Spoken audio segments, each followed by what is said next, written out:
Bien, ahí están las declaraciones de Keiko Fujimori, estamos ya con el doctor Santiago Fujimori. Una primera duda, Keynes ya sacó una altísima votación en el Congreso, bueno, ni qué decir de Keiko, que está pasando la segunda vuelta. ¿Por qué en el caso de Santiago, que iba a Lima Provincia, no se ha tenido ese resultado? ¿Por qué en un caso sí y en otro no? ¿Cuál es la explicación que usted se da? Bueno, Lima Provincias es una plaza nueva para nosotros.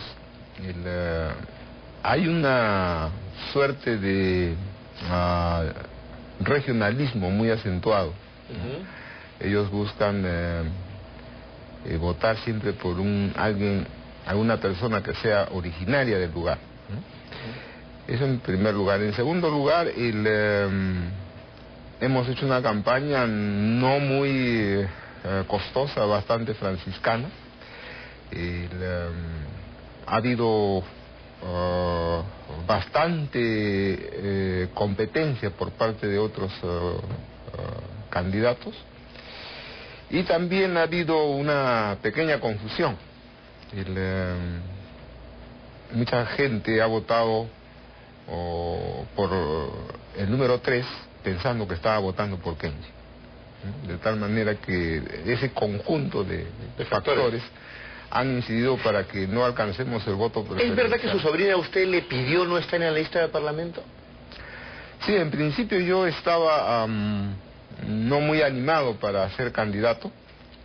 Creemos que dentro del Congreso ya hemos hecho una labor más o menos importante. Porque genera más un pasivo que un activo en términos electorales. No tanto como pasivo, pero yo creo que es bien difícil trabajar en el Congreso en forma, vamos a decir, eficiente, ¿no? Sin embargo, nosotros nos hemos abocado a hacer un trabajo que creemos que es trascendente para el país, el ordenamiento de todo el sistema legislativo. Creemos que este trabajo debe continuarse con la segunda etapa, que es la sistematización. Y en fin, el Congreso es una experiencia interesante, es una experiencia en que se aprende mucho a conciliar, a debatir, a intercambiar ideas, en fin, Ahora, disculpe que lo interrumpa, doctor Fujimori, pero la que parece que ha aprendido a conciliar ideas, a debatir bastante bien y a manejarse mucho mejor en los escenarios es Keiko, que está ahora en campaña.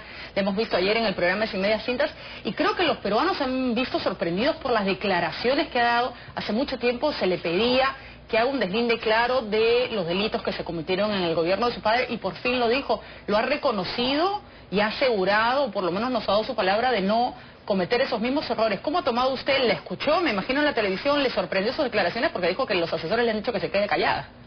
Bueno, yo creo que no es la primera vez que ella habla de estos errores y lo que pasa es que siempre decía errores y no utilizaba la palabra delito. No, es un hecho que se han cometido actos delictivos y hay personas sentenciadas por haber cometido algunos delitos, ¿no es cierto? Eso es innegable, ¿no? Aunque también hay gente que injustificadamente está sentenciada. Hay sentencias que no son justas, ¿no? ¿Como cuáles, por ejemplo? Como cuáles, por ejemplo, hay, yo le podría citar la del general González, que fue el encargado de hacer la compra del avión presidencial. El proceso que lo involucró a usted. El proceso que me involucró a mí, ¿no? El general está injustamente detenido en San Jorge, ha sido condenado por 5 años, no se ha probado ni que haya habido colusión. ¿Por qué no se ha probado? Porque la otra parte, es decir, el presunto corruptor, que es la empresa, nunca estuvo en juicio. No hay una sola declaración de un representante de la Boeing, que fue la empresa que vendió el avión. ¿Su hermano Alberto es otro de esos casos de personas injustamente sentenciadas? Alberto es otro de los casos, porque esa sentencia que lo condena a 25 años, si usted lo revisa, pues todos los testigos, incluyendo los testigos citados por la Fiscalía, no acusaron a Alberto Fujimori de haber dado una orden, de haber estado involucrado en los hechos, que es que se los acusa, ¿no? Doctor Fujimori, se hablaba mucho de un indulto que ustedes estaban empujando y que estaba en la oficina, en el despacho ya del doctor García. ¿Ustedes han promovido algo de eso? Pues eso es absolutamente falso. El presidente ya salió a decir que no, pero le pregunto a usted. Eso es absolutamente falso. Que es una cortinita. En primer lugar, telón de fondo. yo quisiera hablar acá por Alberto Fujimori, ¿no? Su hermano Santiago quisiera hablar por Alberto Fujimori. Él no desea que se le indulte. Él no desea perdón de algo que no ha cometido, de algo que no es responsable. Eso tiene que quedar muy claro. Él va a pelear hasta las últimas consecuencias su inocencia. Ese es el sentir de Alberto Fujimori. Ahora queda muy claro, ¿cómo respondería Keiko en ese momento que creo que no le conviene estar hablando sobre el tema de su padre? Porque así como tiene un voto duro por las obras que hizo su padre, también hay un antivoto duro por el rechazo que hay a ese gobierno. ¿Cómo toma, por ejemplo, yo he visto unos medios de comunicación que dice que Keiko Fujimori es la candidata de Chile? ¿Qué responden ustedes? ¿Qué cosa tienen accionariado en ese país? Las empresas, los empresarios chilenos les han tocado la puerta. ¿Qué pasa? ¿Hay algún vínculo con Chile o simplemente cómo lo toman ustedes estos titulares? Bueno, son titulares de tipo electoral, ¿no? No existe ningún vínculo. Estamos a punto de arrancarle una sonrisa, parece. Sí, por supuesto, porque francamente es algo humorístico este titular, ¿no? Ahora, esa bancada de 37 personas aparentemente ya electas en el Congreso de la República van a promover algún tipo de acción o de soporte a la labor judicial que desarrollan los abogados de su hermano justamente para lograr su inocencia o por lo menos tratar de demostrarla en lo que queda. No, ¿O no se va a interferir? Nosotros, por ejemplo, en el actual Congreso no hemos interferido en absoluto. Hemos dejado que el proceso judicial continúe en su cauce normal. No ha habido una interferencia política y eso les consta a todos ustedes. Hemos dejado en total libertad a la defensa para que desarrolle su estrategia y no hemos tenido ninguna vinculación con los magistrados respecto a este caso. Pero se abogaron por buenas condiciones, ¿no? Carcelarias, en su momento. Y las buenas... Dicho de paso, condiciones de las que goza actualmente, ¿no? Porque tiene buenas condiciones. Las buenas condiciones fueron otorgadas por el INPE considerando el estado de salud en que se encuentra, ¿no? Y la calidad de expresidente de la República también, ¿cierto? Ahora quiero preguntarle, me dicen que tenemos un par de preguntas de nuestros televidentes, no sé, capaz ya las hemos repetido, pero veamos. Dice Carmen Rosa, dice, buenos días, mi familia sufrió mucho en el tiempo Fujimori, cerraron el Banco Agrario y otros bancos, así como vendieron otras empresas. ¿Harán lo mismo esta vez? Y Juan Eduardo dice, ¿por qué Keiko Fujimori no se pronuncia sobre su vínculo con las mineras?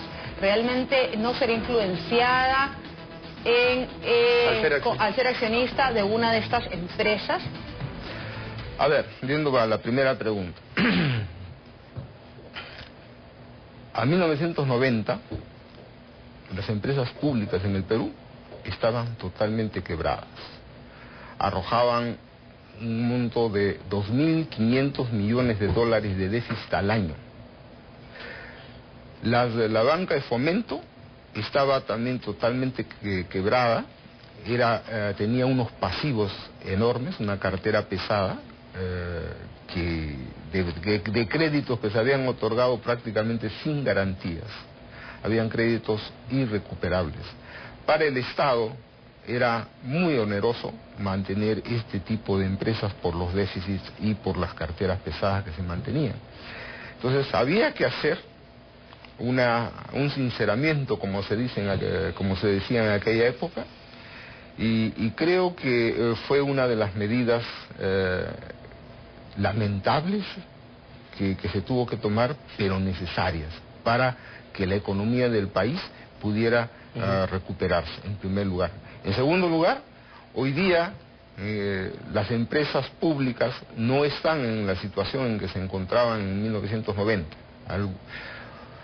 Hay algunas empresas públicas todavía que sin embargo están desarrollando, hasta donde tengo entendido, eficientemente sus actividades. Y el caso de las mineras, se habla de una vinculación directa, incluso de financiamiento directo de las mineras hacia la campaña de Keiko Fujimori. No hay ningún financiamiento de empresas mineras dentro de la campaña de Keiko Fujimori. Eso es tajante, se lo puedo decir así tajantemente, ¿no? Ahora, una última pregunta, porque ya se nos agotó el tiempo. También se habla de que los fujimoristas de una u otra manera estarían presionando algunas líneas editoriales en los medios de comunicación para favorecer o acallar capaz a algunos periodistas. ¿Ustedes qué responden a estos adjetivos o calificaciones que han aparecido durante justo la Semana Santa? Bueno, eso es parte pues de la guerra sucia, ¿no? Es parte del proceso electoral. No hay ninguna vinculación de ese tipo, no existe ninguna presión, porque acallar ese tipo de comentarios o cualquier comentario, pues francamente va contra los principios nuestros, ¿no? Los principios nuestros son de absoluta libertad de expresión, de tal manera que... No van a repetir errores del pasado. Esos errores del pasado no se van a volver a cometer. Y dentro de... O delitos, como ustedes mismos lo han calificado. O hay algunos, evidentemente hay delitos y hay errores, ¿no es cierto? Pero los errores y los delitos son también parte del ser humano. Y parte del ser humano también es sabio corregir, de tal manera que yo creo que Keiko en su eventual gobierno, pues tendrá muchísimo cuidado de no cometer esos errores, ¿no? Porque la experiencia ya nos ha enseñado muchísimo, ¿no? Bien, doctor Fujimori, muchas gracias por estar con nosotros. Sí, seguramente vamos a seguir conversando en lo que queda de estas 5 semanas complicadas e intensas que se vienen.